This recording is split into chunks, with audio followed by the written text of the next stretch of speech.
तो आज श्री श्री की कोशिशों पर एक बार फिर सवाल खड़े हुए। सुलह के फॉर्मूले के शुभ संकेत नजर नहीं आ रहे।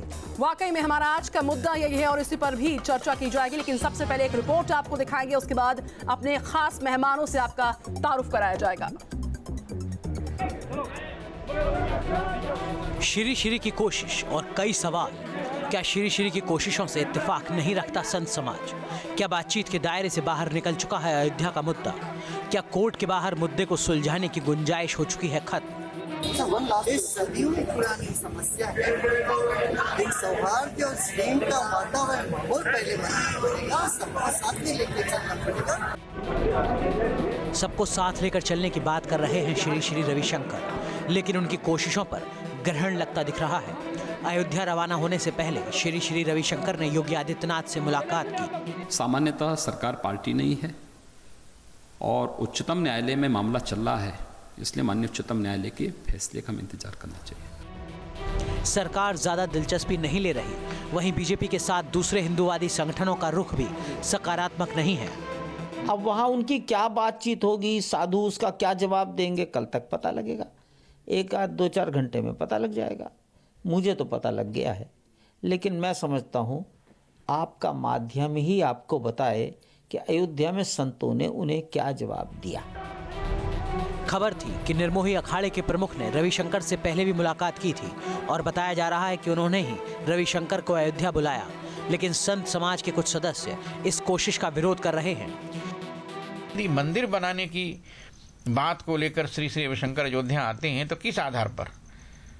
सरकार हमसे वार्ता नहीं करेगी क्या? केंद्र सरकार राम जन्मभूमि न्यास से वार्ता नहीं करेगी क्या? राम जन्मभूमि न्यास को ही इसका हक है और किसी को हक नहीं है। हिंदू संगठनों की तरफ से संकेत शुभ नहीं है, वहीं मुस्लिम पक्ष को भी श्री श्री की कोशिशों पर भरोसा नहीं है। ये मसला हल होने वाला नहीं है, क्योंकि ये मामला सुप्रीम कोर्ट में है और सुप्रीम कोर्ट में अगले 5 तारीख को तारीख पड़नी है, मुकदमा की सुनवाई होनी है। जो कुछ फैसला होना है जो है 5 तारीख के बाद में जो है उसकी तारीख 5 तारीख को पड़ी है। और अगर वो मिलते हैं हम लोगों से, कोई बात करते हैं, अगर सुलह में कोई बात करते हैं, तो अगर कोई उनके पास जादू की छड़ी है तो हम लोगों को दिखावें। हम तो उनको नहीं मानते कितना बड़ा मसला वो सुलझा लेंगे। वार्ता से मसले का हल नहीं हो सकता। पर्सनल बोर्ड तो ये तजवीज़ 2002 में 3 में पास कर चुका है। तो ये तो जो लोग कह रहे थे कि वार्ता से मसले का हल निकल आएगा, ज़्यादातर बीजेपी के लोग कह रहे थे। तो ये उनसे पूछिए कि वार्ता का क्या होगा। पक्षकारों का कहना है कि 5 दिसंबर से अयोध्या मामले की सुनवाई सुप्रीम कोर्ट में होगी। ऐसे में अभी सुलह की कोशिश का क्या मतलब? आरोप है कि रविशंकर ने किसी पक्षकार को भरोसे में लिए बगैर सुलह की कोशिश शुरू की। श्री श्री रविशंकर से पहले राम मंदिर मुद्दे पर 9 बार सुलह की कोशिश नाकाम साबित हुई है और अब सुलह की 10वीं कोशिश के संकेत भी शुभ नहीं है। Team news nation. तो क्या मान लिया जाए कि जो मामला सालों से अदालत में लंबित है, अब न्याय का इंतजार सिर्फ अदालत के रास्ते ही आता है? हमारे साथ खास मेहमान जुड़ चुके हैं। हमारे साथ रामविलास वेदांती जी हैं, आप जाने माने धर्मगुरु हैं, सांसद रह चुके हैं भारतीय संसद के और श्री श्री की भूमिका पर सवाल खड़े किए हैं आपने। हमारे साथ महंत नवल किशोर दास साहब हैं, आप धर्मगुरु हैं। हमारे साथ मौलाना अब्दुल हामिद नोमानी साहब जुड़ चुके हैं, महासचिव हैं यूनाइटेड मुस्लिम मोर्चा के। हमारे साथ मौलाना आमिर रशीदी मदनी साहब हैं, धर्मगुरु हैं, दिल्ली से हमारे साथ जुड़े हुए हैं। इसके अलावा यति नरसिंहानंद सरस्वती साहब स्टूडियो में मौजूद है हमारे साथ। आप सभी मेहमानों का बहुत स्वागत है। मेरा पहला सवाल वेदांती जी आपसे है। 10वीं मर्तबा ऐसा हो रहा है जब सुलह की कोशिश बातचीत के जरिए, संवाद के जरिए की गई है। पिछली 9 कोशिशों को लेकर नकारात्मक संकेत मिले थे। इस कोशिश से आपका इत्तेफाक नहीं है, मैं जानती हूं, लेकिन क्यों ऐसा है और क्या और आप कहना चाहेंगे? जो संकेत है वो बहुत पॉजिटिव नहीं मिल रहे हैं। वेदांती साहब, अयोध्या का मुद्दा बातचीत के दायरे से क्या वाकई में बाहर आ चुका है? देखिए, मैं ये चाहता हूँ कि जिस संस्था ने इसकी लड़ाई लड़ा है, जिस विश्व हिंदू परिषद ने राम जानकी रथ सन 1984 से चलाकर सारे देश में श्री राम जन्मभूमि का मुद्दा उठाया, जन जागरण किया, आज़ादी के बाद की सबसे बड़ी लड़ाई राम जन्मभूमि थी। विश्व हिंदू परिषद, राष्ट्रीय स्वयंसेवक संघ और श्री राम जन्मभूमि न्यास ने इसकी लड़ाई लड़ा है। इसको समझौता करने का अधिकार केवल राम जन्मभूमि न्यास और विश्व हिंदू परिषद को है, अन्य किसी को नहीं है। मैं चाहता हूँ राष्ट्रीय स्वयंसेवक संघ को विश्वास में लेकर विश्व हिंदू परिषद से वार्ता करें, राम जन्मभूमि न्यास से वार्ता करें यही एक समस्या का समाधान है और दूसरी कोई समस्या का समाधान नहीं है जी। वेदांती हम लोगों ने 25 बार जेल की यात्रा सहन किया जी, और 35 बार मुझको नज़रबंद किया गया। कितना लाठी सहा, कितना गोली सहा, कितना अपमान सहा। जब नारायण तिवारी मुख्यमंत्री थे तब गिरफ्तार हुआ। लेकिन वेदांती जी सवाल इसी को लेकर है, माफ कीजिएगा, सवाल इसी को लेकर है। और सवाल ये कि जो संतों में भी टकराव दिख रहा है, क्या ये अहम की लड़ाई है कि श्रेय आप कैसे ले सकते हैं, लड़ाई हमारी बात सुन ली, या कुछ और है? देखिए मैं बताऊं आपको, संतों में कोई टकराव नहीं है जी। हमारे सारे संत चाहते हैं अयोध्या में जहां रामलला विराजमान है वहां राम की जन्मभूमि बने। श्री श्री रविशंकर की श्रेणी में आपके हिसाब से जहां राम लला विराजमान है वहां राम जन्म मंदिर बने। श्री श्री रविशंकर क्या चाहते हैं अभी उनसे मेरी कोई वार्ता नहीं हुई है जी, लेकिन मुझे पता चला है कि वो अयोध्या आए हुए हैं। अच्छा है, अयोध्या कोई भी आए उसका हम स्वागत करेंगे, रामलला का दर्शन करें जी। लेकिन वेदांती जी श्री श्री से मिलने से पहले ही श्री श्री के मकसद पर सवाल खड़ा कर देना, क्या ये भी उचित है? और वो सवाल आपके स्तर पर खड़ा करना कि देखिए साहब विदेशी चंदे की जो जांच है उसको सुलटाने की कोशिश है। खून पसीना हम लोगों ने बहाया, लाठी डंडा हम लोगों ने सहा, आंदोलन हम लोगों ने किया, और दूसरा कोई दाल भात में मूसरचंद कैसे आ जाएगा? ये काम विश्व हिंदू परिषद का है, लड़ाई तो नहीं है, श्रेय की लड़ाई तो नहीं है, ये लड़ाई अहम की नहीं है जी। देखिए मैं बताऊं, श्री श्री रविशंकर जी अयोध्या आए, मैं स्वागत करता हूं। मैं चाहता हूं सबसे वार्ता करें, पहले विश्व हिंदू परिषद से मिले हो, राष्ट्रीय स्वयंसेवक संघ से मिले हो, भारत के प्रधानमंत्री माननीय नरेंद्र मोदी जी से मिले, योगी आदित्यनाथ से मिल करके समझौते का समाधान का हल निकालें। मैं चाहता हूं कि समस्या का समाधान हो। हाई कोर्ट ने साफ शब्दों में कह दिया है जहां रामलला विराजमान है वही राम की जन्मभूमि है। यति नरसिंहानंद सरस्वती जी हमारे साथ हैं, कुछ कहना चाह रहे हैं? देखिए मैं 5 दिसंबर कहना चाहता हूं, रामविलास वेदांती जी को नमन भी करता हूं, महामंडलेश्वर जी को भी नमन करता हूं, लेकिन मैं एक बात कहना चाहता हूं, केवल संस्थाएं नहीं, आम हिंदू के जनमानस को भी सुनिए। इन सारे ड्रामों से आम हिंदू का जनमानस इतना त्रस्त हो चुका है कि अब उसके पास वो किसी पर विश्वास नहीं कर रहा है। ड्रामा मतलब ये जो रविशंकर जी ने क्रिएट किया, ये ड्रामा के सिवा कुछ भी नहीं था। रविशंकर जी पता नहीं कहां से आए, क्यों आए। आज मैं सीधा हरिद्वार से आ रहा हूं, बहुत सारे संतों से मेरी बात हुई, आम जनता के लोगों से मेरी बात हुई। लोग इस ड्रामे से इतने त्रस्त हैं, लोगों का अब किसी संस्था पे विश्वास नहीं रहा। हम लोग कहते हैं भगवान के लिए सुप्रीम कोर्ट पे ये मामला छोड़िए, आपने इसके बहाने कई बार सरकार बनाई है, करोड़ों रुपए का लेन देन हुआ है, चंदा हुआ है, आप सबको खा गए जी, सब खत्म हो गया हिंदू समाज का। अब तो छोड़िए, अब सुप्रीम कोर्ट पे छोड़ दीजिए, सुप्रीम कोर्ट जो फैसला दे उसे सब माने। महंत नवल किशोर दास जी, मैं आपसे समझना चाहूंगा, जो कह रहे हैं यहाँ पर नरसिंहानंद सरस्वती जी भी, पहले तो ये बताइए कि क्या संत भी ड्रामा करते हैं, संत भी नौटंकी करते हैं? और क्या ये जो घमासान मचा हुआ है संतों के बीच में कि इनको श्रेय नहीं मिलना है, इनकी बातचीत पर आगे नहीं बढ़ना है, ये अहम की लड़ाई नहीं है? टकराव की वजह क्या है आपके हिसाब से? देखिए, कोई संत ड्रामा नहीं करते, नौटंकी नहीं करते, ये सब तो संतों के लिए कहना भी उचित नहीं है जी। और जनता क्या सोचती है संतों के बारे में? जी ठीक है, वहाँ गए हैं, जैसा पूज्य वेदांती जी ने कहा कि उनको चाहिए था यहाँ परिषद के जो पदाधिकारी हैं दोनों पक्षों के लोगों से एक बार वार्ता कर लेते और कुछ फार्मूला तय कर लेते कि उनका ध्येय क्या है। तो आपके हिसाब से ध्येय क्या है? आपके हिसाब से ध्येय क्या है? आने से कोई लाभ होने वाला नहीं है। आपके हिसाब से ध्येय क्या है उनका? क्यों वो कर रहे हैं? उनका ध्येय तो वही बताएंगे, मैं थोड़ी बता सकता हूँ। मैं तो कितना कह सकता हूँ कि भारत की जनता चाहती है जी कि भगवान श्री राम का भव्य मंदिर निर्माण हो, उसमें कोई अच्छी भूमिका निभा सकता है तो निभाए। बिना ध्येय जाने उनकी भूमिका पर सवाल खड़ा करना क्या ये भी उचित है? कई लोग हैं, उनसे वार्ता कर लेते, उसके बाद वो यात्रा करते तो ज्यादा अच्छा रहता।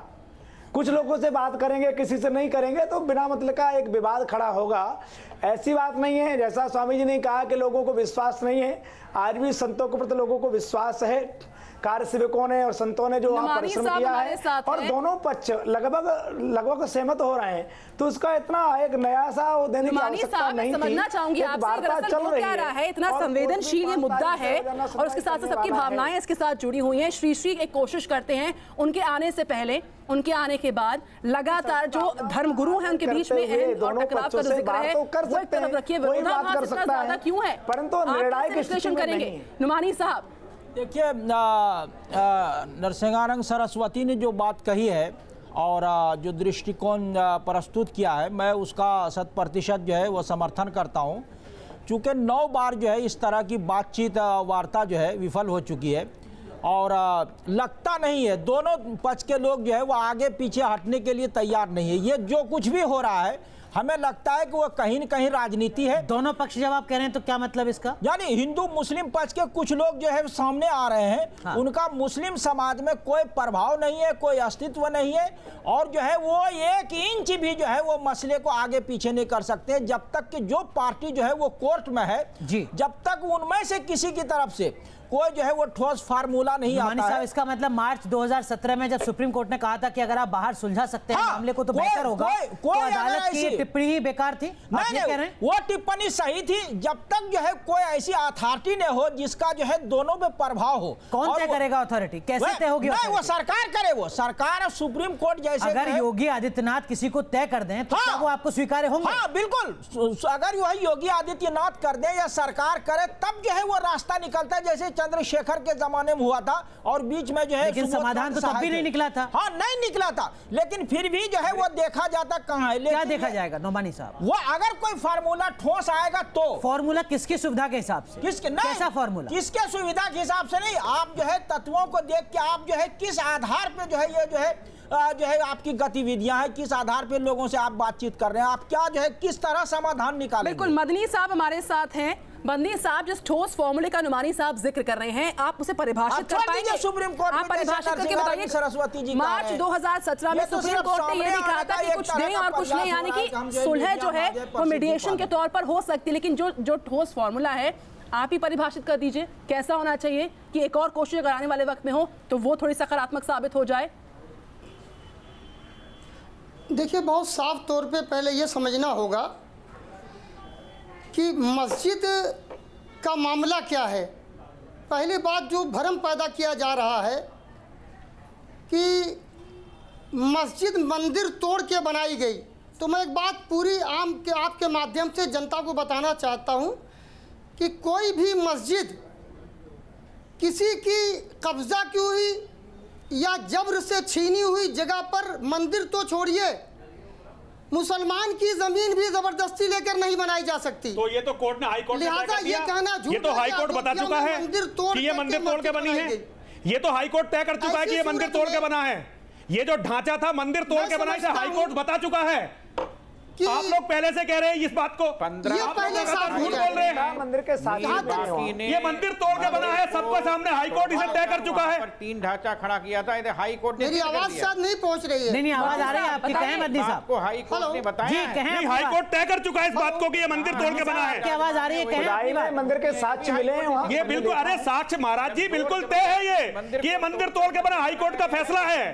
सुन लेते हैं एक बार मदनी साहब, आप अगर सुन पा रहे हैं तो अपनी बात पूरी करें। पता नहीं है कितना बड़ा झूठ टीवी पे खड़े होकर बोलते हैं ये। ठीक है, सब लोग नहीं हो पा रहा है, लेकिन नुमानी साहब जो बुनियादी सवाल है, नुमानी साहब एक बुनियादी सवाल, जब मंदिर को तोड़कर यहाँ पर हम देख रहे हैं कि जो हिंदू धर्म गुरु हैं सवाल उनके बीच में है, लेकिन वही स्थिति आपके बीच में भी है। शिया बकफोट कुछ कह रहा है और सुन्नी बकफोट कुछ कह रहा है, सहमति आपके पास भी नहीं है, समाधान आपके पास भी नहीं है। देखिए, मतभेद जो है वो कुछ चीजों को ले होता है। शिया वक्फ बोर्ड जो है वो कहीं नहीं है और जहाँ तक खारिज कर सकते हैं, लेकिन जहाँ तक जो है शिया सुन्नी समुदाय का मामला है, सुविधा के हिसाब से बात नहीं, मैं कह रहा हूँ शिया जो है शिया सुन्नी समुदाय का, शिया जो है पर्सनल लॉ बोर्ड का मामला और जितने शिया वलमा हैं सब जो है मस्जिद को लेकर जो है एक मत है, कोई जो है नहीं है। अध्यक्ष कह रहे हैं नहीं, उनका मामला दूसरा है, वो सियासी मामला है, उनके ऊपर बहुत सारे आरोप हैं, इंक्वायरी चल रही है। वो तो उससे बचने के लिए वो इस तरह की जो है, जिस तरह श्री रविशंकर अपने आप को सामने लाने का प्रयास कर रहे हैं, उसी तरह वो सामने ला के जो इस तरह की बातें कर रहे हैं, वो भी जो है वो कोई फार्मूला नहीं रख रहे कि क्या होना चाहिए, जो है वो ठोस फार्मूला। मदनी साहब हमारे साथ एक बार फिर जुड़ चुके हैं। मदनी साहब, अगर आप सुन रहे हैं तो मैं आपसे समझने की कोशिश करूंगा, ईमानदारी से जवाब दीजिएगा। क्या आप इस बात से इत्तेफाक रखते हैं कि दरअसल में धर्मगुरु भी नहीं चाहते कि यह मामला सुलझे? देखिए, एक बात बहुत साफ पहले कर लें कि पहले यह साफ हो जाए कि किसी भी जगह पर जबरदस्ती की। सर वो बात हो गई आपकी, माफ कीजिए बीच में रोक रहा हूं मदनी साहब, वो आपकी बात सुन ली हमने। क्या हर मजहब के धर्मगुरु चाहते हैं कि ये विवाद सुलझे? फैलाया जा रहा है हिंदू और मुसलमान के दरमियान कि हिंदुओं की मंदिर तोड़ करके मस्जिद बनाई गई। वही बात दोहरा रहे हैं, ये तो हाई कोर्ट में तय हो चुका है, high court UP high court ने तय कर दिया। ये तो सत्य है, भ्रम नहीं है भैया, ये तो बिल्कुल तय हो चुका है, हाई कोर्ट ने तय कर दिया है। तो हाई कोर्ट का फैसला है कि आप उस व्यक्ति से पूछे जिसे हाई कोर्ट के फैसले का नहीं पता है। निर्माण किया गया, न्यायालय का आदेश पढ़िए, केवल 3 मुझे बोलने दे जी। कहे मदनी साहब जो सवाल पूछा उसका जवाब में वहाँ पूरा ढांचा मिला है मंदिर सरस्वती का। जी मैं आ रहा हूँ उसी पर आइए। अगर मदनी जी वहाँ मंदिर का खंडहर मिला है, समझौते का मंदिर का खंडहर था, मंदिर जीर्ण शीर्ण था। सुन लेते हैं, हमने मंदिर के खंडहर को तोड़ करके वहाँ रामलला का मंदिर बनाने का प्रयास किया है। क्या आप चाहते हैं अदालत के बाहर मामला सुलझे? क्या मैंने नहीं मुस्लिम तोड़ा, धर्मगुरु चाहते हैं कि बातचीत से मामला सुलझे? वहाँ 14 कसौटी के खंबे में हिंदू देवी देवताओं की मूर्तियां खुदी थी, वहाँ मंदिर का चिन्ह था, मस्जिद का कोई मुझे बोलने दे। अरे साहब बोलिए, आप आपको सुनना चाह रहे हैं हम। अरे 1949 में आपने कहा है, 1949 में आपने FIR दर्ज कराई है, वहां का कुतवाल दर्ज करा रहा है कि कुछ असामाजिक तत्वों ने मस्जिद में मूर्ति रख दी है।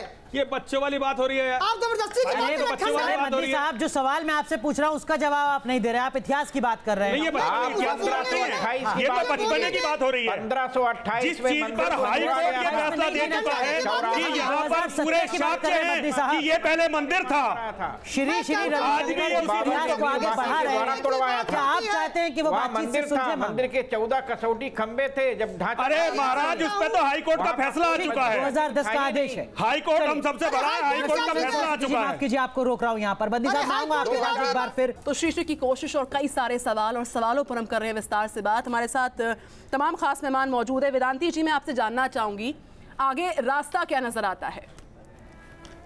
अब आगे क्या रास्ता? साफ दिखाई दे रहा है कि भारतीय जनता पार्टी की सरकार और उत्तर प्रदेश में योगी की सरकार, केंद्र में नरेंद्र मोदी जी की सरकार अयोध्या में भव्य रामलला के मंदिर का निर्माण कराना चाहती है।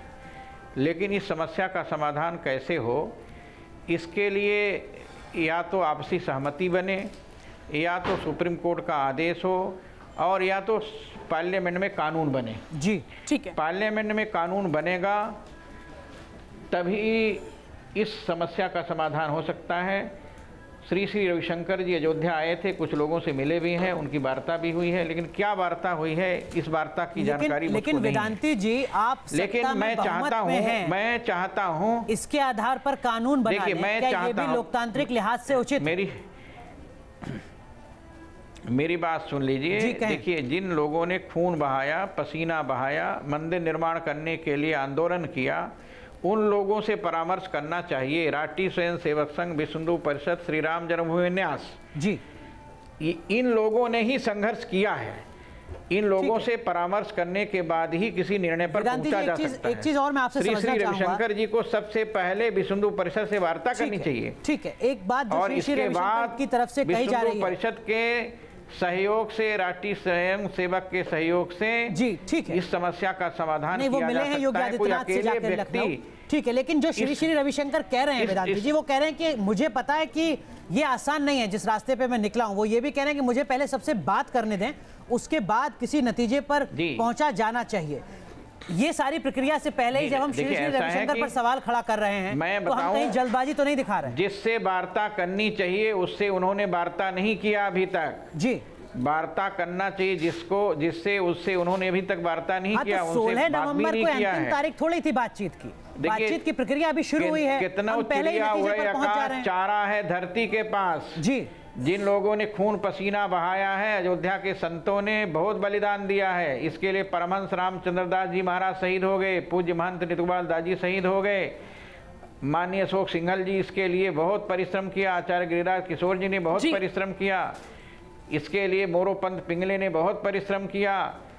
कितनी आहुतियां दी गई, कितने लोग मरे, कितने मुलायम सिंह यादव की कितनी गोली खाए लोगों ने। अब क्या होगा? ठीक है, नवल किशोर जी, जितने भी पैनलिस्ट इस वक्त हमारे साथ मौजूद हैं, उन सबका एक मुश्त ये कहना है कि भैया ठोस फॉर्मूले की दरकार है। उस ठोस फॉर्मूले में कई तरह के विकल्प भी नजर आते हैं। कौन सा विकल्प आपको नवल किशोर जी सही लगता है? चाहे हम बात करें कानून के निर्माण की, चाहे हम बात करें कोर्ट के आदेश की।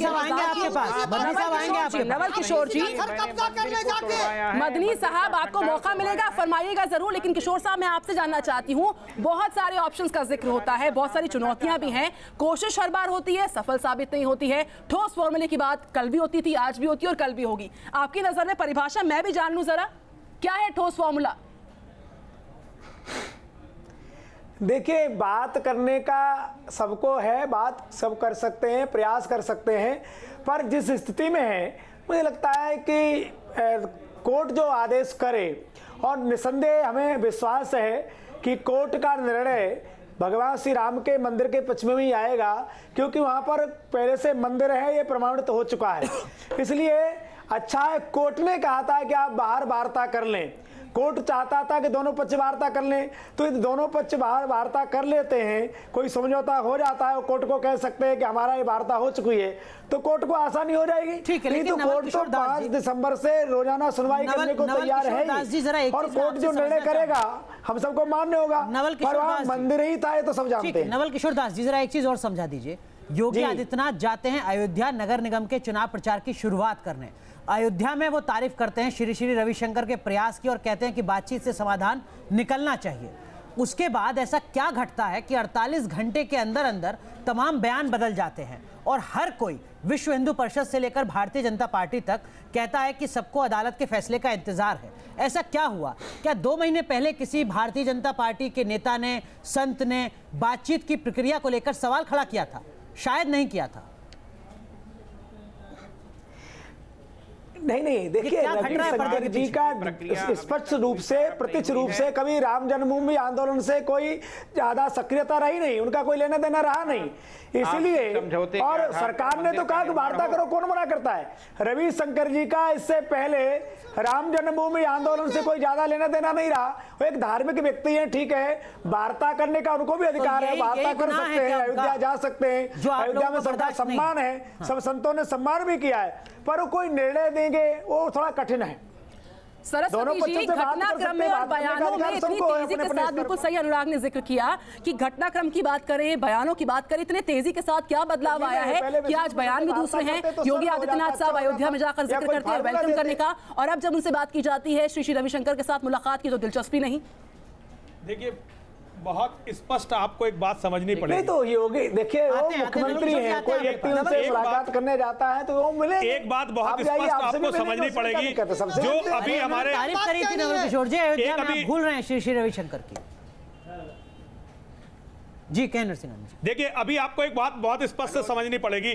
अभी जैसे वेदांती जी ने कहा कि भारतीय जनता पार्टी, विश्व हिंदू परिषद और आरएसएस मिलकर इस मुद्दे को सुलझाएंगी, संसद में कानून बनाएंगी। मैं पूरे देश को याद दिलाना चाहता हूं, इससे नरेंद्र मोदी से पहले भी अटल बिहारी वाजपेयी की सरकार इस देश में रह चुकी है, जो बीजेपी, आरएसएस और विश्व हिंदू परिषद की ऐसी सरकार थी जैसी मोदी जी की है। वो कह सकते तब बहुमत नहीं था, तब बहुमत नहीं था, ठीक है, 4 साल अब हो गए। नहीं, तब 4 साल नहीं था, आप अपनी बात को ठीक रखिए। 4 साल हो गए, बहुमत नहीं, 4 साल अब मोदी जी की सरकार को हो गए।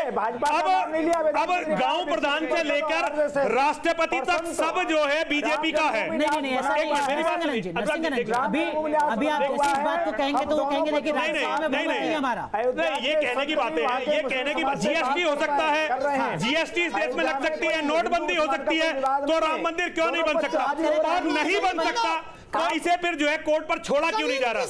ना बनाया जा रहा है और ना ही कोर्ट पर छोड़ा जा रहा है। दोनों बातों में हिंदू समाज की अपूर्णीय क्षति हो रही है। मदनी साहब,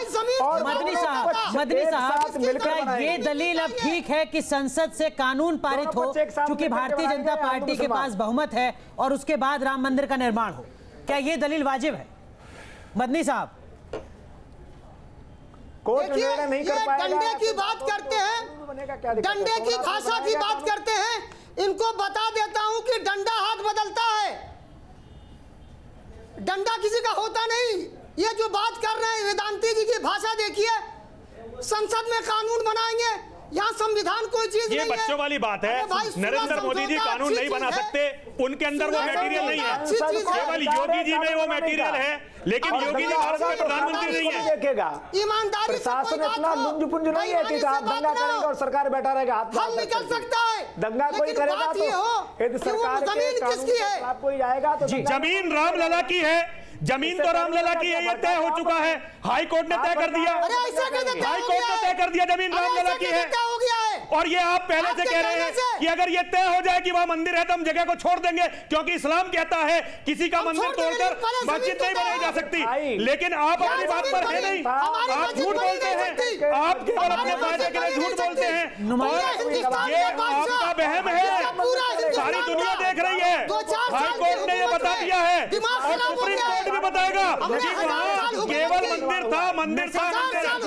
ये अदालत को तय करने देते हैं, करने देते हैं। देखिए 5 तारीख से सुनवाई होगी, हम अदालत के फैसले से पहले खुद फैसला नहीं देते हैं। लेकिन नुमानी साहब, मैं एक चीज आपसे समझना चाहूंगा, ये क्या अचानक से घटनाक्रम हुआ कि श्री रविशंकर सामने आते हैं, वो कहते हैं कि मैं बातचीत से मामले को सुलझाने की कोशिश करता हूं, वो प्रयास भी करते हैं, सूबे के मुख्यमंत्री उनकी तारीफ भी करते हैं और उसके बाद उनकी बातचीत की प्रक्रिया पर सवाल खड़े होने लगते हैं। क्या आपको लगता है कि जो बुनियादी मुद्दे हैं, जमीन रामलला की है, अरे मदनी साहब जमीन रामलला की है, सोचे समझे जमीन रामलला की है, रामलला की रहेगी। नुमानी साहब, क्या ये बुनियादी मुद्दों से भटकाने की कोशिश है? देखिए इसमें सियासत तो कहीं न कहीं है वो, और कुछ लोग जो है वो बेंगलुरु में जाके श्री रविशंकर से मिले जी, वो लोग मिले जो मूल जो है वो पार्टी नहीं है कोर्ट में, वो सामने आना चाह रहे थे। और ये भी जो है वो प्रोग्राम जो इन्होंने कराया था जमुना किनारे, उसके बाद से ये बिल्कुल जो है वो जल हो गए थे। अब इन्होंने देखा कि अच्छा मौका है कि 5 से जो है वो सुनवाई होने वाली है। अब जो है ये अगर ये जो है वो सही नियत से, सही नीति से अगर ये जो है समाधान निकाले, सही नियत तो आप बातचीत से पहले ही जज कर लेंगे। नहीं, वो ये होता कि ये पार्टियों से मिलते या खत लिखते वो। अरे साहब, अभी तो बातचीत की प्रक्रिया शुरू हुई है। अरे मंत्री साहब चुप रहिए भाई, बहुत शोर मचाते हो आज है। हाँ नुमानी साहब, आज से तो बातचीत की प्रक्रिया शुरू। नहीं, वो आप पिछले 10 दिन में सवाल खड़ा कर रहे हैं। वो पार्टी से पहले बात करते अंदर जो है, ठीक है, हाँ कि ये फार्मूला है, इस तरह बात की जाए, खत लिखते हैं, यानी कि पहले विश्वास में नहीं लिया गया। हाँ, विश्वास में नहीं लिया और वो सामने आ गए, चूंकि इनको सामने आना ही है। वेदांती जी, चर्चा में आपको लाऊंगा और आपसे समझने की कोशिश करूंगा। आपका मैं बयान पढ़ रहा था जिसमें आपने कहा कि उन्हें अपना एनजीओ चलाना चाहिए, विदेशी चंदे को जमा करना चाहिए और जो इकट्ठा उन्होंने कर रखा है धन, उसकी जांच से बचने के लिए वो राम मंदिर के मुद्दे में कूद पड़े हैं। क्या वाकई एक संत को लेकर इस तरीके की टिप्पणी की जानी चाहिए या आपके पास इसके पर्याप्त सबूत है? ऐसा बयान नहीं दिया हूं कि जांच से बचने के लिए काम कर रहे हैं जी, ये बात बिल्कुल गलत है। ठीक है, मैंने कहा था कि वो विदेशों में एनजीओ चलाते हैं, ये बात सत्य है, ठीक है, लेकिन अयोध्या में भव्य रामलला का मंदिर बनाने के लिए विश्व हिंदू परिषद, राष्ट्रीय स्वयंसेवक संघ, राम जन्मभूमि न्यास से वार्ता करनी पड़ेगी। बिना इनको विश्वास मिले अयोध्या में मंदिर का निर्माण नहीं हो सकता। हम लोगों ने खून पसीना बहाया, लाठी सहा है, गोली सहा है, इतना कष्ट सहा करके इस ढांचा को हमने तोड़वाया है, मंदिर बनाने के लिए तोड़वाया है। मस्जिद बनाने के लिए आपकी बात के साथ आगे जाना चाहूंगी। आपने जिक्र किया कि विश्वास में नहीं लिया जा रहा है, इसलिए साबित हो रही है। 2 तारीख में आपको बताना चाहूंगी, 11 अक्टूबर को नुमानी साहब, सविता भाव है, मुझे जवाब दीजिए। 11 अक्टूबर को निर्मोही अखाड़े के दिनेंद्र दास से मिलते हैं श्री रविशंकर। 11 अक्टूबर को रिजवी साहब से मुलाकात होती है और उससे पहले थोड़ा 6 अक्टूबर को यहाँ पर मुफ्ती एजाज साहब से मुलाकात होती है। वो मुलाकात क्या थी? क्या उस दौरान कोशिश नहीं की गई होगी कि इस तरह से इनिशिएटिव हो रहा है और कॉन्फिडेंस में लिया जाए सभी लोगों को? वो क्या था? यही था। वो ये जितने लोग आप नाम ले रही हैं, वो कोई जो है वो पार्टी का हिस्सा नहीं है, वो पक्षकार नहीं, हाँ पक्षकार नहीं है, कोई नहीं है। वो ये लोग सब जो है वो सियासी राजनीतिक जो है वो मानसिकता सोच के लोग हैं, अलग अलग मुद्दे हैं, वो सामने आने का इन लोगों ने प्रयास किया है। केवल उनको पता था कि ये जो है व्यवहारिक नहीं है, ये और इससे कोई जो है परिणाम निकलने वाला नहीं है। व्यवहारिकता की कमी का जिक्र बार बार किया जा रहा है, उसका हवाला दिया जा रहा है, चूंकि समय कम है। आप बताइए। देखिए, मैं एक निवेदन श्री रविशंकर जी से करना चाहता हूं। प्रधानमंत्री उनके व्यक्तिगत मित्र हैं, भारत के बड़े बड़े लोग उनके मित्र हैं, वो एक काम क्यों नहीं करवाते? वो सुप्रीम कोर्ट की प्रक्रिया को तेज क्यों नहीं करवा देते ताकि जल्दी से जल्दी सुप्रीम कोर्ट का निर्णय आए? देखिए, इसका कारण, अगर एक आतंकवादी के लिए सुप्रीम कोर्ट 2 बजे खुल सकता है तो रामलला के लिए क्यों नहीं खुल सकता, जिस पे पूरा देश देख रहा है? अगर यहां पे सुप्रीम कोर्ट दही हांडी पर फैसले दे सकता है, जलीकट्टू पर फैसले दे सकता है एकदम फास्ट, और एकदम दिवाली के पटाखे बैन कर सकता है, तो रामलला जो इतने हिंदुओं की आस्था का विषय है, पूरी दुनिया का हिंदू जिसको अपनी आस्था रखता है, उसके बारे में क्यों नहीं जल्दी से कोई फैसला दे देता सुप्रीम कोर्ट? मेरी समझ में आज तक ये बात नहीं आ रही। ठीक है, ठीक है, लेकिन वो प्रक्रिया 5 तारीख से शुरू होगी।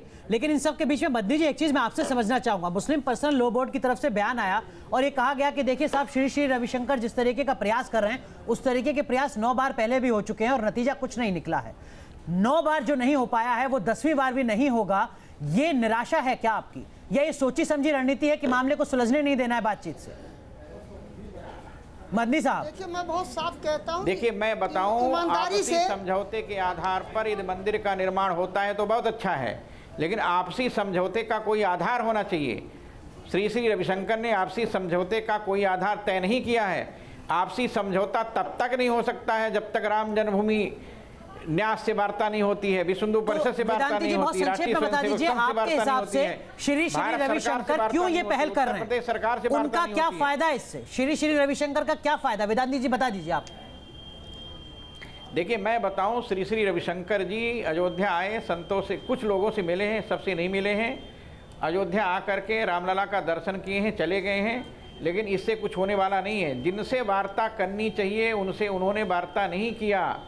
जिन लोगों ने लाठी गोली सहा है, जेल गए हैं, उनसे वार्ता नहीं किया है। उनसे वार्ता करनी पड़ेगी, सलाह लेना पड़ेगा, मशवरा करना लाठी गोली खाए, गुंडाई की है, उनको तो जेल जाना चाहिए। और विश्व हिंदू परिषद के चंपत राय से, दिनेश जी से बात करनी पड़ेगी, माननीय मोहन भागवत से बात करनी पड़ेगी, राष्ट्रीय स्वयंसेवक संघ को विश्वास में लेना होगा, भारत के प्रधानमंत्री को विश्वास में लेना होगा। नहीं, हिंदू धर्म गुरु भी श्री श्री रविशंकर की इस पहल पर सवाल खड़ा कर चुके हैं और आज वो अयोध्या पहुंचे नहीं थी और उससे पहले ही वो सवालों के घेरे में। तो सबको साथ लेने की कोशिश की जा रही है, लेकिन उस कोशिश पर, उस सुलह के फॉर्मूले पर लगातार सवाल उठते जा रहे हैं।